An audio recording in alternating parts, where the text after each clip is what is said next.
ಎಲ್ಲ ನನ್ನ ಪ್ರೀತಿಯ ವೀಕ್ಷಕರುಗಳಿಗೆ ನನ್ನ ಪ್ರೀತಿಯ ನಮಸ್ಕಾರಗಳು. ಬಿಗ್ ಬಾಸ್ ಮನೆಯಲ್ಲಿ ಜಾನ್ವಿಯವರು ಬಿಕ್ಕಿ ಬಿಕ್ಕಿ ಹತ್ತಿದ್ದಾರೆ, ಕಣ್ಣೀರಿನಲ್ಲಿ ಮುಳುಗಿದ್ದಾರೆ. ಬಿಗ್ ಬಾಸ್ ಮನೆಯಲ್ಲಿ ಭಾವೋದ್ವೇಗ ಮಾತುಗಳನ್ನು ಆಡಿ ಹೇಳಿಕೆ ನೀಡಿ ತುಂಬ ಕಣ್ಣೀರಿಟ್ಟಿದ್ದಾರೆ.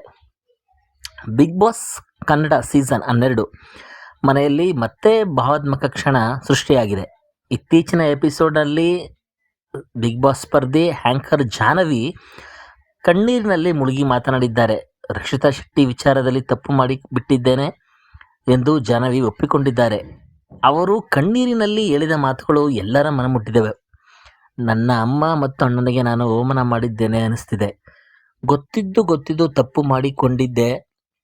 ಕೊಂಡಿದ್ದೇನೆ. ನಮ್ಮ ಗುಂಡಿಯನ್ನು ನಾವೇ ತೋಡಿಕೊಂಡಿದ್ದೇವೆ ಎಂದು ಭಾವೋದ್ರೇಕವಾಗಿ ಹೇಳಿಕೆ ನೀಡಿದ್ದಾರೆ. ಕಳೆದ ವಾರ ನಡೆದ ರಕ್ಷಿತಾ ಶೆಟ್ಟಿ ವಿಚಾರದಲ್ಲಿ ಜಾಹ್ನವಿ ಮತ್ತು ಅಶ್ವಿನಿ ಗೌಡ ಇವರ ವಿರುದ್ಧ ಸುದೀಪ್ ಕೂಡ ತರಾಟೆ ತೆಗೆದುಕೊಂಡಿದ್ದರು.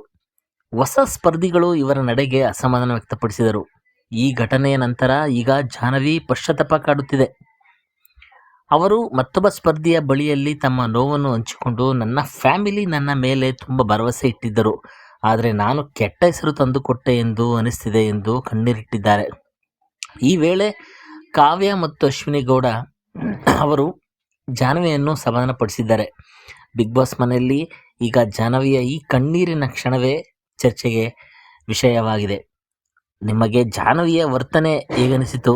ಕಾಮೆಂಟ್ ಮಾಡಿ, ಸಬ್ಸ್ಕ್ರೈಬ್ ಮಾಡಿ, ಸಪೋರ್ಟ್ ಮಾಡಿ.